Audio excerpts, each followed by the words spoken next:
Hello guys, welcome back to another interesting video from Trading for Beginners, and in this video I'm going to talk about how can you check your account activity in Binance.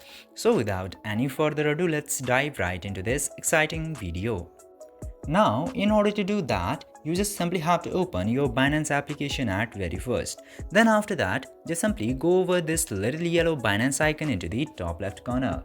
Tap into there, and after that select your profile. Now after selecting the profile, you will get to see this option of security. Tap to security option, and after going over the security option, you will get to see this option of account activities. Tap to account activities, and then you can check your login activities and security activities.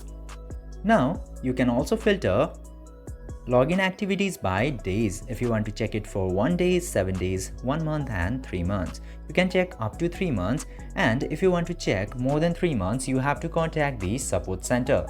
Then you can choose the security activity from this section, and filter goes the same way as the login activities. This way you can easily check your activities into Binance. I hope this video was informative for you. If yes, don't forget to like, share and subscribe to the channel to never miss another update. Thank you for watching the video.